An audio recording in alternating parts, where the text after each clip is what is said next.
चढ़ी जा पहाड़ शिव के नाम लेके सुइया।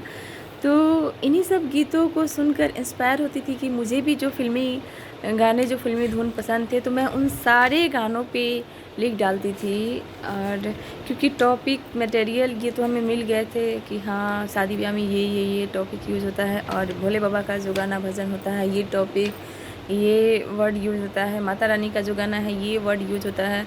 तो मैं बस लिख डालती थी, और लिख डालती थी तो मेरे साथ की मेरी कुछ बहनें थी गांव की, तो उस टाइम हमारा अच्छा ग्रुप हो गया था।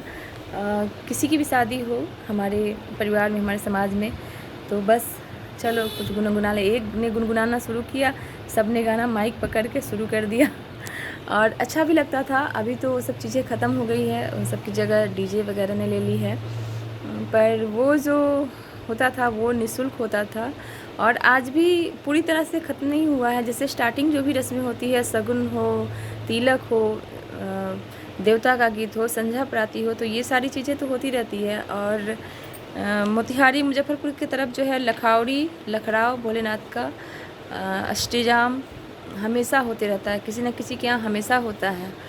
तो जब भी ये सारी चीज़ें होती है, यहाँ तक कि जब गृह प्रवेश भी होता है तो भोलेनाथ के भजन से ही शुरू होता है, भोलेनाथ की नचारी से ही शुरू होता है। तो भोलेनाथ की नचारी और भोलेनाथ का भजन जो है रग रग में बसा हुआ है। भोलेनाथ तो खैर सबके मन में बसते हैं, तो भोलेनाथ की कोई बात ही नहीं है, भोलेनाथ तो सबके भीतर है।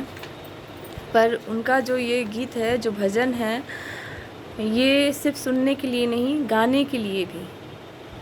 मैं जहाँ से बिलोंग करती हूँ वहाँ शायद ही ऐसा, जैसे शादी ब्याह के गीत नहीं आते, जो शादी ब्याह के गीत नहीं गुनगुनाते, वो भी शिव जी के नचारे, शिव जी के भजन तो एक दो गुनगुना ही लेते हैं। क्योंकि ये सिर्फ ऐसे ही नहीं, तीज हो, सावन में सोमवार हो, तो जब भी व्रत करते हैं, जब फास्ट रखते हैं, मैं यहाँ पे नहीं कर पाती हूँ, अकेले दो चार गुनगुना के बस रह जाती हूँ। पर जब भी मैं गांव में होती हूँ उस टाइम पे, सोमवारी के टाइम पे और तीज के टाइम पे, तीज हालांकि मैं नहीं करती क्योंकि मेरे ससुराल में नहीं होता, पर भाभी लोग करती हैं, तो बैठ के साथ में गाना वाना हो ही जाता है और अच्छा लगता है, बहुत आनंद आता है। तो चलिए पहले पारंपरिक गीत से ही जो है, पारंपरिक गीतों से ही शुरुआत करते हैं, जो मेरी माँ की डायरी से मैंने लिखे थे, और उसके बाद मैं एक दो पुराने गाने जो मैंने बनाए थे वो सुनाऊंगी, और फिर जो इस मंथ मैंने कुछ नए गाने अभी बना ही रही हूँ, दो चार लाइन लिखी हूँ, तो उन सारी गीतों को सुनेंगे। तो चलिए शुरू करते हैं। बिल के पतैया में कवन गुना हो, सिवा मानत नाही। बेल के पतैया में कवन गुना हो, सिवा मानत नाही।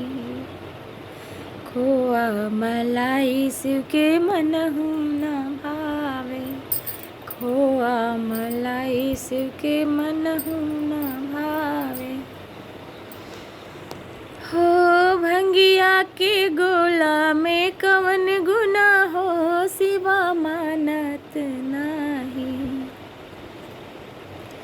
भंगिया धतुरवा में कवन गुना हो, सिवा मानत नाही।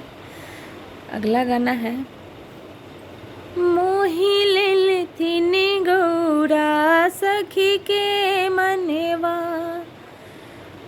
हो डमरू पर भोला, मोही लेथिन गौरा सखी के मनवा, डमरू पर भोला। हवा तरहनी शिव जी कोठा से अमारी, ई हवा टूटली